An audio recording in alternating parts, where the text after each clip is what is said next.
Hello guys, and welcome to the ProDota Cup series by Smashcast TV. Here today we have a game between MVP Revolution and the guys at Geek Fam, and the draft is well ongoing. Sorry for the technical issues that were happening earlier, which led us to have a late draft. But don't worry, because we will be casting this game regardless. And it is game number 2 of the series between MVP Revolution and Geek Fam. If MVP win it, they get up to the finals of the ProDota Cup SCA region, so that's fantastic. If Geek Fam manage to win it, they get a game number 3. So what do we have for the draft? With MVP Revolution running a Troll Warlord draft with a Legion Commander, repeating the same thing they did last time, but this time they get a Night Stalker instead of a Disruptor. I mean, even a bit more effective, especially in aggression in the early game. And you also combine it with an Invoker. You combine it this time with the Invoker Legion Commander. You combine it with Troll Warlord, which allows you to take structures much sooner and actually use the tool much more efficiently. It's great. It's actually a really good lineup that MVP Revolution is running.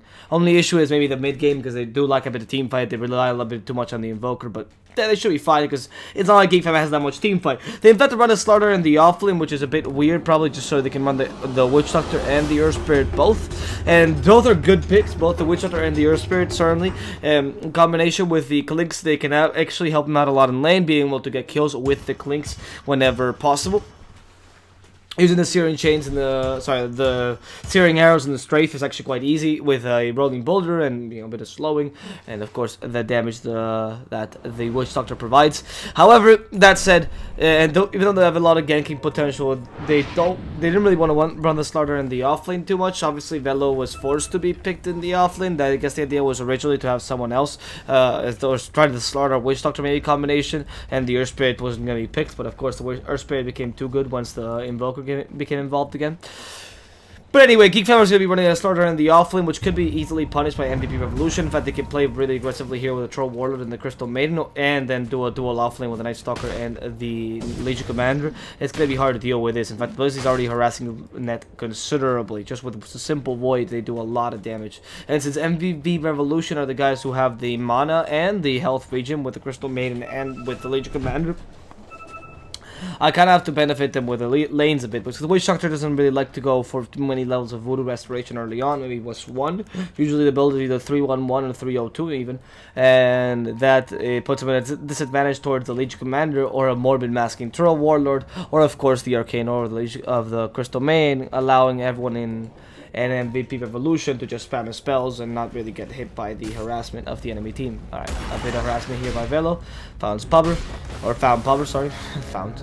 No TPs, and it seems like he has to be taking their rune for now. Double Zag just doesn't want to die. He can eat a tree, so he should be fine. In fact, he can actually just walk away. Last Strike Array even misses. Sister not going to go on Sister, and Geek Fam loses that the guys from MVP Revolution lose that bounty. But we already saw last game, they have a good control of the game. They don't really need to have that early game or that laning stage to win that mid game, and that's why MVP Revolution is so well known. I gotta give it to them in this draft though. The change to the Clinks did not seem. I mean, Psionics is a great Clinks, mind you. He's actually really strong Clinks, but I don't think the change to the Clinks is enough or good enough so that Death Pact. Sorry, it was not good. It was actually a nerf, if anything. I don't think that actually helped the Clinks in any way, shape, or form, and it definitely doesn't make him viable at all in the lineup. He's alright in the lane. He can actually harass Legion Commander pretty decently, but she doesn't have a moment of courage right now, so that's obvious. The Night Stalker can rotate easily to stop the Clinks, which is another reason. You have the dust, and you also have the silence, which makes him a bit hard. What makes it a bit hard for him to really do much. Oh, Teehee careful, by the way, because he's has to play pretty carefully against Blizzy. And Blizzy is dealing a ridiculous amount of damage to him and utilizing his high armor and high base attack damage just to punish him whenever he goes under the tower. Because Blizzy can actually go under the tower. Teehee's actually going to be hit on the Sunstrike. One more hit by Blizzy, and they're going to get that kill just based on the Voids, Sunstrikes, and auto attacks. What a beautiful book name, right? And they're going to be able to get the first blood for Stormcat there, actually for Blizzy, but Stormcat nearby as well and getting assist gold, of course, and that helps him ridiculously because of course that makes it so Blizzy can get not only early boots but earlier phase boots, maybe even in Arna Shadows perhaps, to help out with initiations, and it gives of course Stormcat a bit of or a lot of space in this mid game. And they take advantage of the lack of, or the issue with the Earth Spirit right now, which is the fact that the Earth Spirit is great at ganking kill or landing kills and whatnot with the Rolling Boulder and Boulder Smash, but he's not the best at taking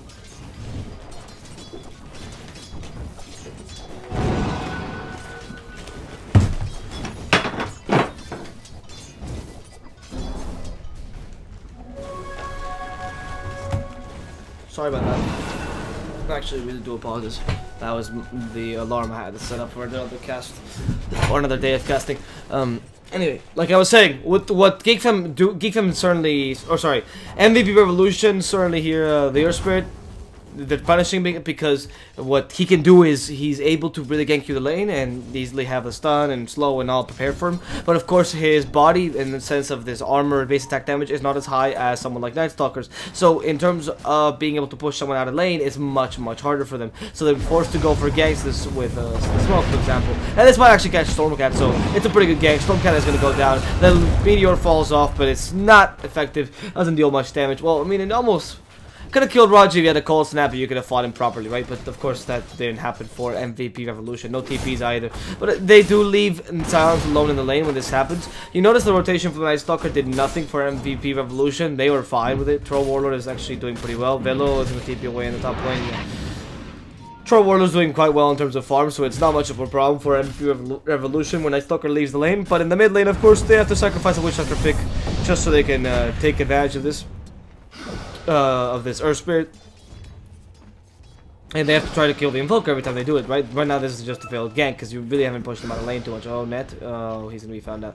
It's an easy kill, but it's dubious if Stormcat wants to go for it. The second rolling boulder. Oh, whoa, that was really risky, Raji. In fact, here comes the help from Blizzy. The Dragon Slave actually hits. Cold Snap though will hit Raji. He tries to go around the trees. Not gonna be effective. Raji gonna go down to Stormcat's damage. And again, not only was it a failed gank, but he couldn't really dive into the tower as effective as a Night Stalker would. And you can see the lack of kill potential that they do really have. In fact, Night is about to come by. Night Stalker is level 3, not the highest level, but enough so he has the Hunter, the Night 1 level, and 1 level of Void, in addition to 1 level of Crippling Fear if necessary, or 1 level of or 2nd level of Void if that's a bit better. And with this, he can start ganking and putting pressure in a lot of lanes, especially the bottom lane, trying to get the kills in the Clinks, or at least, you know, forcing a bit out of lane. That those infused raindrops really stop the damage Night Stalker does in the early game, but hey, you can still try. Nobody's stopping you.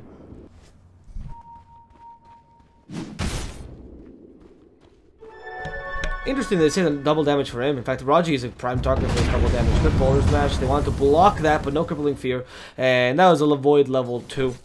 Which it even blocks his damage even further. So right, so if you have a Crippling Fear, you have a couple more seconds to hit the Psionics, or the Clinks, so it wouldn't be as effective. Or it'd be more effective, sorry. This way though, it's going to be really hard to actually kill the Clinks. Even if they dive the tower, he has level 2 Skeleton Walk. The extra movement speed you can't take away just with a dust, because it's not enough slow. 20% slow, 22% extra movement speed. So in the end, you're still fighting against 2% extra movement speed. So it's with, which is not a lot, right, or nothing really. But it's not like the Clinks is going to be easy bait either when you're used to, like you're used to when you use the dust. In fact, Raji might be the selected target of aggression. I don't know if this is a good idea, but yeah, careful here. They want to get a kill and they're really antsy for it, trying to use the Knight as cover, but it'd be better if they just went for the mid lane and try to kill the Lina. Of course, now it's very obvious because you've shown yourself on the bottom lane. You're not really in the map. Where else would you go? Mid lane. I think Teehee should know this.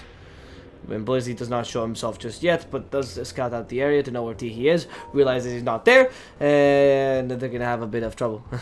Kursica stand equals winners. Yeah, it's pretty cool.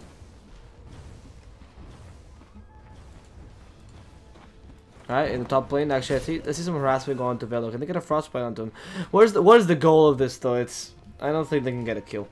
The Slaughter is level 4 right now. I mean, maybe with the Night Stalker and the Crystal Maiden going at him when he goes to the shrine. They do see him. They have a vision of Velo right now. And the goal here for MVP Revolution is to get a bit of lane domination so they can start killing the Clinks. If you take away the supporting cast, the Clinks is actually very weak. And they're going to dive the tower. Okay, good. Frostbite, the Void is already used. The Troll Warlord starts hitting them. They need vision of Velo. They don't have it right now. Blizzy was using this flying vision. Great job there by MVP Revolution. They get a kill already onto Velo. And the next objective is Teehee. They don't have any way to really stop him here with a Whirling Axis. Great Rolling Boulder catches W's eye, goes down. Where's the second Void? Teehee finally slowed down, but the Infused Rain Up's hitting him some damage. And the guys for MVP Revolution might start losing people right now. Popper doesn't really know what to do. He's going to be hit with the Luminous Blade. He's going to go down. And the damage from MVP Revolution was lacking there at the end. Those Infused Raindrops really crushed him. They weren't able to go on the Lina. They got a bit too greedy and lost the Troll Warlord and the Crystal Maiden as a result. And the Crystal Maiden doesn't really matter, though that was a great Rolling Boulder regardless. Good job, Raji. thing, the kill that mattered was definitely the Troll Warlord kill, because of course that Troll Warlord was incredibly valuable. He was, well, the carry that was farming the most currently in the game, and now it's currently Clinks because of that slight misstep. And in fact, the difference in farm is what, mainly concentrated in the Night Stalker, honestly. They find this, oh, that's a pretty good kill. If the Sunstrike hits him, great body block. Psionics can't even go into the trees. Beautiful job by Blizzy there, utilizing his superior movement speed to the fullest extent. I was surprised to get a kill on the Clinks that easily, but that was a really good job by Blizzy. And with that, he can actually snowball a bit. And you do want the Aghanims at a good timing in Night Stalker, and the face boots are fantastic on him as well, because they add an insane amount of damage to his already high attacking or high attack speed character. So it wouldn't be, it's not a bad build to go for MVP Revolution here, or sorry, it's not a bad thing to have the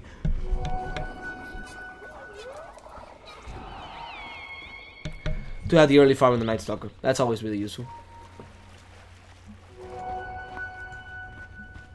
Because early farm on the Night Stalker means earlier kills and more space you create for your Troll Warlord. And anyway, Troll Warlord is pretty well farmed. The Invoker is as well. In fact, against the Lina, I'm surprised that he's doing so well. The Lina is actually level 7, whereas the Invoker is level 8. And he's also gotten more lasses than she does, mainly because of the help of the Night Stalker, I can only imagine. In the bottom lane, they're trying to close down Napaleushka. Psionics wants to get the kill, gets the courier instead. That's an easy kill under the courier. Don't know what he was carrying, but Napaleushka might die as well. He tries to use press attack to heal up from the damage on the Maledict. Psionics being slowed down by Night Stalker. If Blizzy has to continue going on this, he even uses the Dusk here, committing to it. But the Slaughter's going to come in any second, and Velo comes in here with an amplified damage, and Napaleushka can't really fight this anymore. WZack has to run away. They slithering crush him, have to void him or something. They're pressing the attack. No, they didn't press the attack. They didn't have enough gold, or sorry, enough mana. They also used overwhelming odds instead. Okay, oh, where's the Sunstrike? Actually, it hit net. I completely missed that. Well, I mean, I saw the tip of it at the end, but I'm sorry about that, guys. Sunstrike, I could hear it. I could hear it happening, but net was killed eventually by the Invoker. That's pretty good for MVP Revolution. They do the same amount of rotations here, the Troll Warlord, so they do rotate their, I guess, their offlaner in this case. Or the guy, they rotate a core from another lane, essentially, right? But the mid stays in his lane, he does get a kill as a result, so it's not that bad. Pupper goes way over the line, tries to take down the Witch Doctor, and might pay the price. No, WZack is the Brock is rolling boulder. Great job, WZack. WZack is he's gonna decide to sacrifice himself to the gods, but in exchange they don't kill the Troll Warlord, which is what they wanted the whole time. WZack is like, oh goddamn, why do I have to always save you? But he did a good job there. He did a really good job. And the Invoker now finally with a Midas should be using it very soon. Yeah, I was waiting for that creep. Cool. And with that he's gonna start snowballing out of control. He got a pretty decent timing. And no, Legion Commander trying to duel someone. Is he gonna be able to kill the Slaughter in time? No, the Boulder Smash actually silences him even further, so he can't use the overwhelming odds. Raji's gonna be stunned down by the Colsap, though. They can at least get a kill onto the enemy support. He doesn't have a rolling boulder. Yes, he does. He can use it any second. The Colsap is not on him. Then to press the attack. Napaleushka has to take away that damage, the amplified damage from him. There, good job. Good job. And even the shrine has been triggered here. They could always Sunstrike him. I'm kind of curious if they can Sunstrike him. Is the Invoker gonna go for it? Nah, Raji seems like, yeah, he has no. They have no vision of him. They're gonna let him go. It would definitely kill him at this point, but he's not gonna use it. He has to get the Ags early on so he can use more spells in team fights. They can keep team fighting early, the enemy team, taking advantage of the Lina. And when you have a Lina versus an Invoker, the Lina is always gonna win in the early game. It's just out of the question. And that's just not very fortunate for Revolution. Oh, look at the poor Night Stalker. Went in a bit too far and got punished as a result. To try to use the flying, I can only imagine, to get in and then get out or whatever, but that did not work well for Geek Fam. In fact, in the top lane, they might even lose. Sorry, for MVP Revolution. In fact, in the top lane, they might lose Pubber. They threw caught by the amplified damage. That Magnetas also dealing all that damage, slithering crush to stop him, but Pubber, thanks to the help of the. Oh, no, I thought, for a second I thought I had living armor because of the Magnetas. No, he's just really tanky. And those infused raindrops really help out a lot. Now, with the help of the Urn of Shadows, he's back to normal. He can actually go farm the jungle. And Velo is here left alone. And Blizz is like, wait, this is my chance to go. Darkness, first Void. Now the Complete Fury. Can't use Slithering Crush. Frostbite, easy kill onto the Slaughter. They wanted to fry him. There was no need for it. They simply decided to boil him instead. In fear. Boil him in fear. And now, Legion Commander in this game is actually going to be really useful with the Blade Meal because the Clinks is, or the Clinks, I keep calling him Clinks Assassin or Bone Fletcher because that's what I used to, not Clinks, I don't know, I know they didn't used to call him Clinks Assassin, that's just because I'm an idiot, but Bone Fletcher. I love that. Alright, we're gonna start going to this tower in the top lane. That's gonna go down easily to cover damage.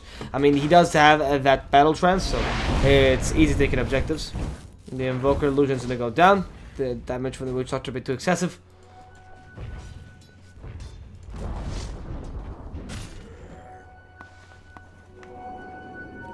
And it does seem like MVP Revolution remained with their hold in this game, though not by too much. But the whole point here is to be able to get some smoke ganks and try to even that out, right? The duel is really effective. The 3-man smoke ganks in MVP Revolution's lineups is particularly good because the Night Stalker Crystal Main Legion Commander combo is insanely strong, and then you can combine it with a Troll Warlord with a Legion Commander or with a Invoker just to have the Sunstrike ready, and of course to get the farm out for both of these heroes. The Invoker needs to get out of Zaghanim, so getting a Sunstrike heal would be great right now. In fact, they are trying to scan this. They see nobody there. They decide to screw it. The Troll Warlord is already there. Then we might as well push the tower and get even more gold regardless, because, well, that's better than nothing. And right now, what's happening is there's a smoke gank, a 3-man smoke gank from the enemy team themselves, their own gank squad. It's the Witch Doctor, the Lina, and that Earth Spirit. Sorry. With the Wizard Ix, the freezing field is going to be destroyed in seconds, so he can't actually use it for this team fight. And everyone TP's down bottom. Legion Commander can't help in time. The Invoker's already here as well. And the Lagoon's Blade hits the Troll Warlord. Dragon Slave misses, so he should have some health enough to resist this attack. Overwhelming odds. Not enough damage. The duel, though, will hit the start. Now the Invoker comes in with Deathly Blast Meteor and destroys everyone in Geek Fam team. Lina, who is disintegrated to bits, and Napalyoshka is just looking for the last kill on Psionics. They have the dust on him, so they should still be able to see him. They have no way to stop him, though. Already used that duel on the Slardar. Net is killed in the backlines, but Psionics will be perfectly okay as he just scuttles away with his little skeleton walk. Now, Stormcat, great Deathling Blast Meteor combo there. Able to hit it not only with a Sunstrike early on, just to deal a bit of damage, because why not? Pure damage is safe against the Slardar. And then combining the Deathling Blast Meteor, which was the maximum amount of spells allowed in the team fight, just basically because the Invoker is a 6-second cooldown on that Invoke. So the best you can do with the first spell, in this case it was Sunstrike, and then you combine it with 2 more, and then later on add a Cold Snap, if I'm not mistaken, to the Lina as well, or to someone else. Either way, that was a really well played initiation, angling himself perfectly so that you get the right Deathling Blast Meteor, and knowing the Navy team had no BKB to use it, right? So he could just use it a bit more freely. In the top lane, they actually miss a kill against Psionics because of the neutral creeps. They don't get the kill in time. That's unfortunate. The neutral creeps actually lasted it, that's why. Oh, freezing field. Net is actually taking a lot of damage. They even help her out because the boulder smash does not stop the freezing field, but the Crystal Maiden in the end killed off by the damage Net was putting out. And it was a kill for a kill, support for care, or support for support.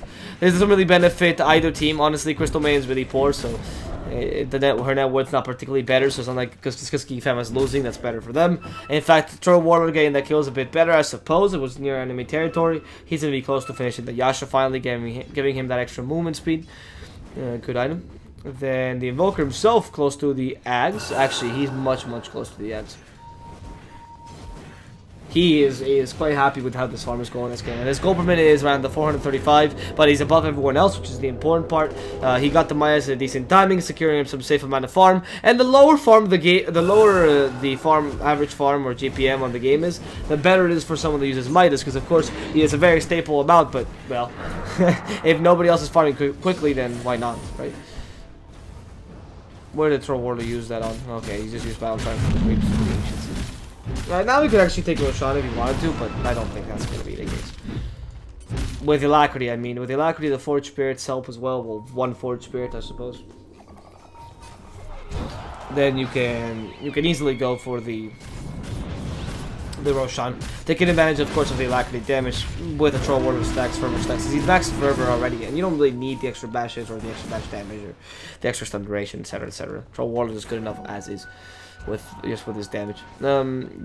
He would like to go for. I would like to see also on the Troll Warlord yeah, BKB, good on the Lina. Against the Lina is really important. Against the Clinks not so much, but of course the Solar Crest would be a viable alternative. Don't think it's gonna be the case for the Troll Warlord. The Butterfly might seem like a better option later on, or even the Scotty for the Clinks, just because he does deal a ridiculous amount of damage. But if you survive it, it's quite easy to kill him, especially with Leech Commander duel.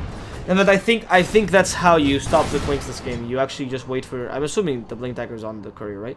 Yeah. You wait for the Legion Commander duel to happen. Now she has the Blink Dagger, so she's set, and then you use Blade Mail, right? You use Blade Mail with a duel, and the Clinks will disintegrate himself. If he doesn't, then you choose to go for, oh wait, careful, Pupper in the bottom lane. They've already harassed him and stunned him to oblivion. There's nothing you could have done against Velo. That was a good initiation with the Slithering Crush, and they get a kill on the Troll Warlord, who at least buys the Ogre Club before he dies, so he doesn't lose too much gold. By the way, the Aghanim on the Invoker, and of course that Blink Dagger on the Legion Commander. Blade Mail being, again, the next thing they grab almost certainly against his Clinks because of his low HP pool. Oh, there's the duel. They catch out the poor Lina. Sunstrike hits. The Frostbite's also available. The Freezing Field will be committed just so Napaloshka can win that duel, but not in time. That second and down for the Freezing Field, or just because she's so slow as a Grandma Crystal Maiden, it makes sense. However, that was it was a good kill. They showed off the Blink Dagger for an important kill, which in this case was Lina. You would take away some of the Bloodstone charges that she has, so that's very important. Of course, if she hadn't had Bloodstone, you were delaying a Bloodstone, which is actually not as important as taking away charges in the early game. And leaving her with 8 right off the bat is insane, because she literally just acquired this thing. And on top of that, even though they don't get the dual damage, being able to, well, get a kill on Napaleoshka, so he can, again, speed up the Blade Mail. The gold in this game is actually pretty useful for him. He doesn't really need a dual damage too much, because the enemy team will deal damage to themselves. Both Lina and the Clinks actually deal a ridiculous amount of physical damage, so they will be able to do well here. Oh, Lee's Blizzy caught out. Good initiation here. That's exactly what they wanted to do, or be able to do. He's actually gone for Solar Crest first. Why is WZAC going close? That's a terrible idea. Oh, they seem very confident. They're gonna go with the duel, catch out the Lina. Sunstrike, and the Lina might just down. The Nepaleshka deals too much damage. Now going to the Witch Doctor. They don't have a stun, but they don't need it to stop down his ultimate, because death is the best kind of stun. And now Nepaleshka with a Blink Dagger blocks Raji's way completely. What is Raji gonna do? Magnetize him? That's not gonna deal enough damage, my friend. He's just gonna be brought down. And the damage from MVP Revolution seemingly is so high they can actually counter-initiate a terrible team fight and still get it. Napaleoshka blocks Blink's way. They need a way to stun him. The Sunstrike, is it gonna hit? Not gonna hit, but the close-up did hit Psionics. They have another way of seeing him. They don't currently. So Psionics again gonna just escape alive. That Clinks is so annoying. Even the dusts don't last long enough. You need to carry dust on a lot of heroes. And it's just not gonna work out for them, because of course you need your other items. Smoke up though by MVP Revolution. As you can see, the old man coughing, old man dying in the smoke. I don't know that's a smoke for the Rashad, but it seems like a perfectly fine idea for me. Oh, the ping? Is that the ping from your spirit? I don't know if he saw this. Shouldn't have seen this though. Shouldn't have seen the Stormcat there, unless they just suspected it. There they go, Light Strike Array. Oh, this is pretty dangerous. Freezing Field plus duel though actually gets a kill on Velo in the background, meaning that Geek Fam is not able to have initiate, or is not able to initiate here properly. Tiki keeps using Light Strike Array, but Power has found the right spot to be away from those Light Strike Array. WZAC just wants to Frostbite Tihi. In comes the Rolling Boulder. Will they steal the Aegis in time? Pupper just takes it. Takes the Aegis to the Immortal as well. A Tornado hits 3. And they go. The EMP will leave Raji without mana. And he'll be the first to die. In the backlines though, Leech Commander has died to Clicks damage. And now they finally disintegrate the Lina. Where's MVP Revolution now? They're deciding to go for Net. And he's an easy kill. He actually just resigns himself not to get the kill to give the kill to the Invoker. Pretty good idea. But Velo comes in. Wants to hurt Blizzy. And Blizzy doesn't have enough armor to survive this. So deals way too much damage, and both Power and WZAC decides best idea to just leave this engagement go. There's the Whirling Axe to slow him down ever so slightly. Pubber's just setting up the game so that Crystal Maiden won't die. He has the Aegis after all, he can play it more aggressively. But there, the Lynx continues to be the problem for this guy as a Geek Fam. I mean, that combination. Oh no, what are you doing? Pubber's gonna lose the Aegis so quickly. Pupper just lost the Aegis for no reason. Playing there against the Clinks that he already saw. And WZAC is even joining him. And they still want to kill Clinks. Why? Okay, they kill the Rune. That's a pretty good idea. I guess the Aegis was gonna... No. Still had 2 more minutes. Don't really understand that entirely. I'm perfectly honest. I think you had no need to lose the Aegis there. At least he survived the second kill. It was surprising that there were no more TPs from Geek Fam. That would have been a really valuable kill on the Troll Warlord, but whatever. What they have to do is kill the Clinks at this point, especially in the beginning of the team fight. He just goes from behind and kills the supports right now, and you really don't want to lose your Night Stalker, who's surprisingly easy to kill. And even though he has Solar Crest, yeah, it's really not helping him too much, or the flying power or anything of the sort. He needs the Aghanim so he can catch the Clinks. Aghanim plus Gem is a great way to catch Clinks. And that ward sees WZAC. That's well, a dead Crystal Maiden. Actually, Velo doesn't reach him with a sprint because it was just off cooldown. He was using it to scout around, to walk around. As a result, did not have it for when the Crystal Maiden was there. A blade mail available for Legion Commander. Sheet Napalyoshka is ready. And Stormcat in the middle lane starts to push his tower down. He actually has the Ghost Walk ready, so he's not going to be hit by the Clinks. Oh, there's the dust. Stormcat knows this happened, but they can help him still. The Troll Warlord is just trying to take this tower down bottom, if I'm mistaken. No, actually, I don't know why that ultimate came up then. Oh, he was taking the Ancients, that's why. Pablo has to run away from this. Yasha is going to help him out a lot. Why is he not running away from this? He must have not seen him. The amplified damage, though, is hurting him ridiculously. And the Clinks just can't let him go. They have to continue pushing this. They already killed Raji, though, in the top lane because Blizzy was, or the bottom lane, because Blizzy was pretty smart about it. There's the first hit bash. Pablo has to use the Whirling Axis, but Velo, again, incredibly lucky. Not only has he missed the second hit, but first hit is bash. So, Troll Warlord will go down. That was still his fault. He really shouldn't have been doing that. So, I guess it was luck from both sides, and eventually the luck from the starter won. Cool. And then Stormcat with the alacrity should be able to take down this tower in the bottom lane. I mean, he does have a good amount of pushing power, even with just from the Palyoshka. Alacrity with the Lich Commander was wonders. But he could just go for a Tornado initiation. Of course, the Troll Warlord is a bit more dangerous. In the top lane, I think Crystal Maiden is planning to go for a kill. And he does see Tiki. There's the Crystal Nova. Tiki doesn't have vision of the lane. The Frostbite's available. Wow. He actually denies himself, putting himself at 2 charges. Something that Geek Fam does not want to do because the Lina is slowly losing that importance in this matchup. She had to go for the Blink Dagger just to close the distance between her and I can only presume the Invoker and the Troll, but... Or actually to run away from the Troll. This is a really terrible engagement series. Please be really careful. They go on to Velo. Tornado actually hits the Clinks. And like, wait, what? A Clinks? Actually, we can go on the Clinks instead. They take away his mana. There's no way he can escape. The duel catches him out. And MVP Revolution will be taking that so needed kill onto the enemy carry. Taking away his killing spree and giving it instead to Napalyoshka. 1 duel for him. And, well, lost duel for the Clinks. Now they find the Slaughter, which has to farm right after they destroy hits the carry in the middle lane. That's a terrible idea. Sunstrike, the gods punish him. That's a better idea. Thank you, gods, for doing that. And now they're gonna go for this tower in the mid lane, taking advantage of the Lackery, like we were saying earlier. Popper just destroying it with whirling axes or knives or combat things or whatever they are. And Stormcat as well, taking a considerable chunk out of this tower. In terms of gold, I mean, sorry. So a chunk of gold out of this tower, and also keeps using the Midas, so he's stayed afloat in terms of net worth. Quite afloat. In fact, above the Lina, but almost 3,000 at this point. And his choice of next item is the Lincolns. And the amplified damage will be stopped by the Lincolns, so will the Paralyzing Cask, and so will the Laguna's Blade. So it's not a bad pickup whatsoever. In fact, they have to pull this match as well in some situations if that's ever going to happen. So they can't really use the shenanigans with the Aghanim's either. So it works well for MVP Revolution. That's a great pickup for the Invoker. Whereas the Troll Warlord themselves is going for Monta Style, trying to take that silence away. And also prevent some of the Life Strike Array if you have time. Honestly, it should be quite easy to accomplish, especially with the Blink Dagger. You can see the Lina coming in from behind. Or from in front or whatever, but you know, coming in, you can see her coming in with a Blink Dagger, so you just can't use the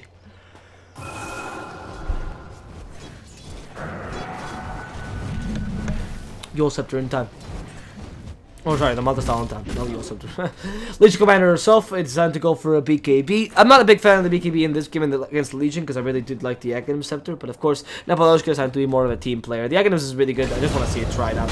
I know, in the bottom lane they actually kill the Invoker, get it stunned out and amplify damage, impossible for the Invoker to leave. In the top lane they want to do the same against the Earth Spirit. That's going to be an easy kill for Napalyoshka, who gets another duel onto his persona. And this is what I mean, like once the Leech Commander stops being the utility, oh I can actually kill Dazzle and just that, or I can actually kill Witch Doctor and just that, Leech Commander, then there's not much point in the Aghanims.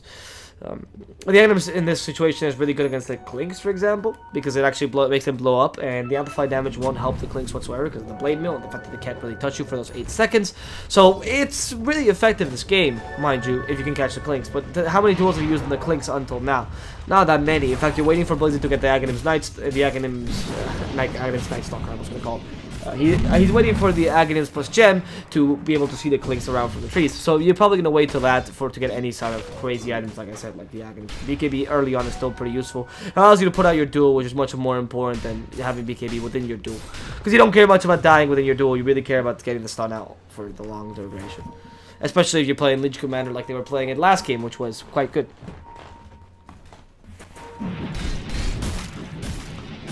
Alright. MVP Revolution, I think it's time for them to start hitting this tower in the bottom lane. Cool! They actually have a lot of damage with the Alacrity. It's pretty ridiculous how much pushing power they have. They even have the help from the press the attack. I completely forgot about that. And of course the battle trance, which is great. But the press the attack plus the Alacrity, it must be ridiculous on a Troll Warlord. In fact, I think we just saw it, so yeah, let's the Alacrity. Press attack is not used yet. There it is. Make him hit super fast. There goes Power, the human. Wow. The human slice and dice machine. And they always have to press attack to dispel like amplified damage, otherwise it's a waste, obviously. So it's not a bad idea. Battle Trance plus Alacrity, that seems like a powerful combo. It's working out pretty well for them. They hit him with the Boulder Smash, a bit of stuns, amplified damage. They have to dispel that first. Yeah, good idea. Good amount of dispellings here for the amplified damage. Cover keeps going in further. Oh, BKB actually being used this time. Committed to get a tier 3. That's all they wanted. They can't fight without a BKB. That's a really good idea, actually. So instead of deciding to... Oh, what is Geek Fam doing? Is Geek Fam wanting to take a fight? No. So I was just kind of scanning to see if they found anyone. Alright, so what they did there that was really clever was they used the BKB right at the end just because they knew it wanted to take a shrine. They didn't. So my team stood back for a second thinking, oh, maybe they're going to team fight. And turns out, no, they were smart about it. They actually saved their time and decided to go for the shrine instead. Extra gold for them, after all. And a place that they can't TP to anymore. So this river area is much, much safer for MVP Revolution. Especially around their own shrine area. This area is kind of, like, this area between the two shrines is kind of a battleground. But right now, the battleground is completely gone, and MVP Revolution have won, and they have the complete control. Oh, the Slaughter. They can catch him still with a duel, and the Slaughter's dead.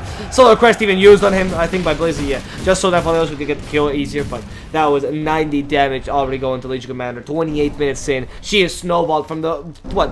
I mean, 48 damage at minute 22, and 10 damage at minute 16 or 18. So she's really improved herself. And now they go for the second shrine. This shrine is much, much more important because this shrine is the one that controls Roshan. There's going to be no close TP to the Roshan now from the guys at Geek Fam, whereas MVP Revolution, they're going to have this shrine still. And this means that Geek Fam, not only are they not going to be able to take a sneaky Roshan, which is going to be already quite hard for them, because even though they have the amplified damage from plus Clinks plus Lena, honestly, which is a lot of physical damage, they still relies on them being pretty close to it, or at least using a smoke, which will have to be from their base or from the closest spark rotation, which is here. And this is a pretty long smoke line, even though you can technically do it. Whereas for the guys in MVP Revolution, they can just first of all TP and smoke in, or not even smoke in, and they can still team fight in the Roche Pit. Let's not forget, because the tornado is so effective in the Roche Pit. It's not like a vacuum, but you know, it's good enough ability. Wow, Tiki could have almost died there. Cold Snap actually being used on him.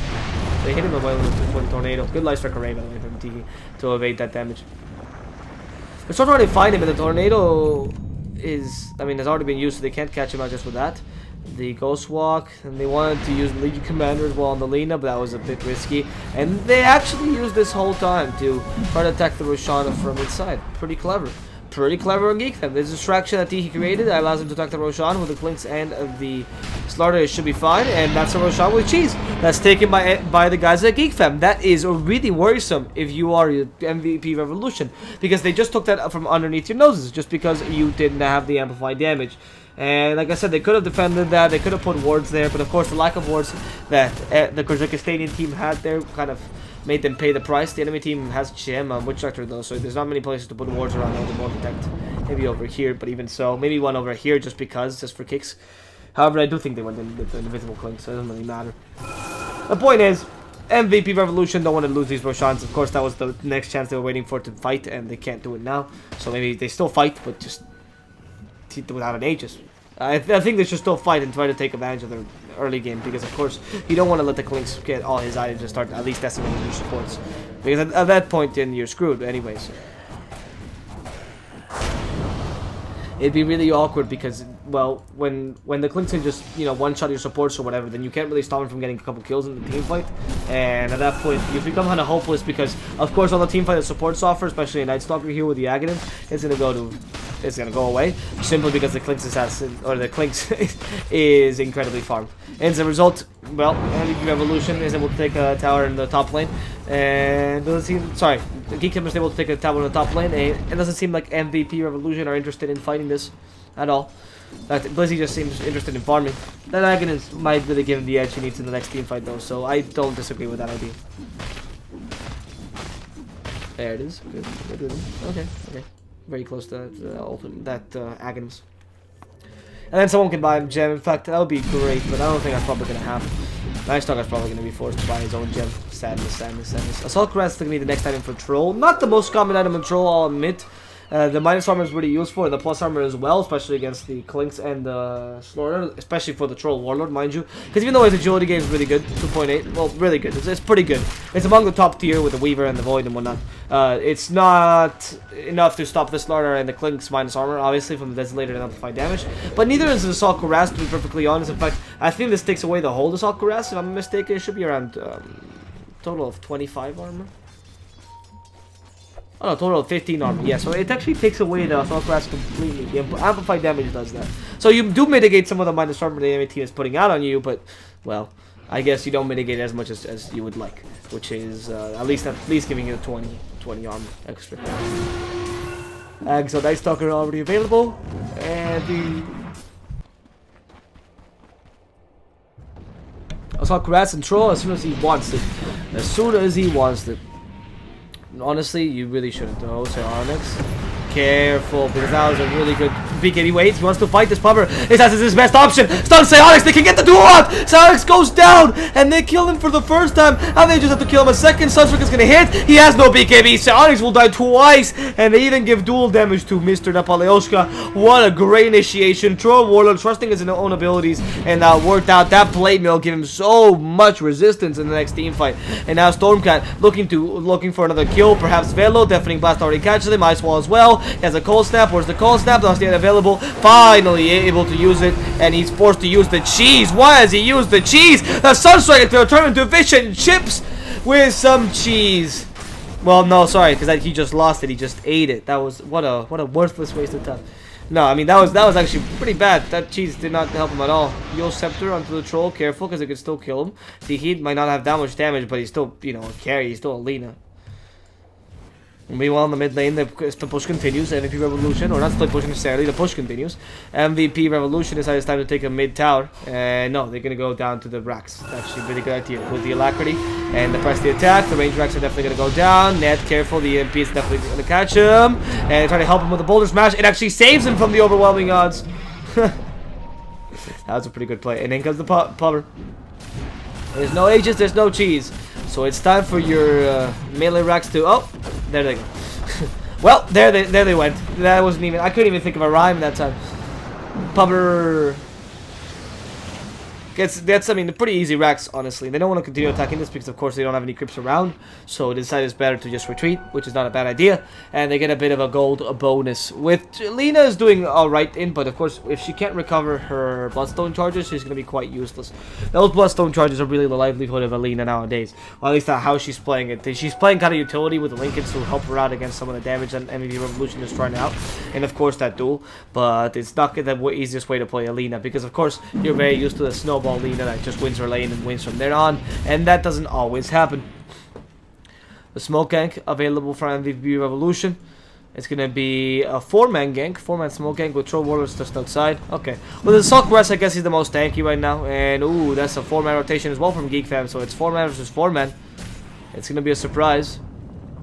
In fact, they should know the Troll Warlord is here. I really like this plan by MVP Revolution a bit more than the plan by Geek Fam, because Geek Fam went in with blind judgment completely, whereas MVP Revolution went in with, well, a plan, which was at least use Troll as bait and then appear all of a sudden in the smoke, but instead, they decided to go for the tower in the mid lane. However, the tier 3 is much more valuable, like I said, than the tier... Well, whatever MVP Revolution think they can take, because they have much more. Sorry, these guys have much more pushing power. The Crystal Custodians are doing so much better right now in terms of farm, and of course they have a Troll Warlord who's taking towers left and right. That's another tower taken, and with the darkness, it's really hard to see or actually attack him. So Pabber has to continue attacking. There's the Battle Trance with the Alacrity to help him out. It's not yet available. Force Spirit as well. Pabber missed the attack on him. Press the attack to help him from the amplified damage. The Alacrity as well. The tower starts to go down pretty soon. The BKB I heard one used in the background. The BKB was used by Legion Commander, who was ready to duel the Clinks. And the Clinks is going to go down first. They lose him for 70 seconds. He's going to have to buy back, or else these towers are going to go down. The damage to the troll is too severe, and Popper's already activated his BKB. He knows he can go into the melee racks. The range racks will fall shortly after. They only need like 3 more hits, but they're not going to risk it just yet. The rolling boulder comes in, and it hits a rock exactly as they planned. But Raji put himself in a difficult position. WZI will go down to the leanest damage. Raji's actually going to go down. The damage to Alex takes down the Night Stalker, but then they go into Tiki, and Popper deals a lot of damage, but the BKB is not yet available. Defending Blast is trying to stop this Alex, and they will stun him out, but they won't be able to kill him. The Freezing Field is dealing a lot of damage, but is it enough to kill Psyonix? No, they stop him in time, and the Invoker also loses his life. Only kill left is WZayak and the Legion Commander, but Legion Commander still survives, takes the racks, and says, screw it, I am fighting this till the end. She has a duel, she has a Blade Mail, and she activates it right before she dies. Is it time for the duel, at least for the Slaughter? Just to give him a bit of extra damage. Good. Give him a bit of extra damage before you die. It's the goodbye present. MVP Revolution, that's a team wipe onto them. The comeback is possible for Geek Fam, but of course, no, they lost the melee racks and the range racks in that duration. So, it ain't looking good. It ain't looking good for Geek Fam, boys, as MVP Revolution have taken the Mega Creeps, and the enemy team does not have the best way to particularly fight against them. In fact, that Lynx is horrendous against Mega Creeps, particularly. For a lot of reasons, but mainly because he's a single target hero. He doesn't do that well with Maelstrom. I mean, that poor guy is not happy, essentially. He does have a BKB, does have a Maelstrom.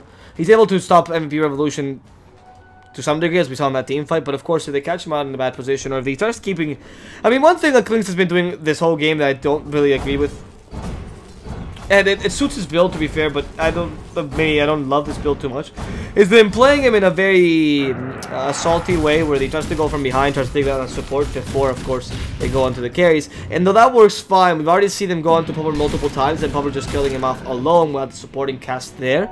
And the issue is that after he goes for the supports, he usually tries to go for the carries, as, well, the Clinks usually does. But that is not working against a Troll Warlord, because he keeps getting stunned and destroyed, because the Troll Warlord is quite fast. A Hurricane Pipe, perhaps, or Link Daggers we've seen on Clinks before would have been more effective than that BKB, maybe, because there's not really that they're stunning him as much as that they are. Or I guess the BKB is really useful on the Invoker, against the Invoker, but really what's killing him is the Troll Warlord right now.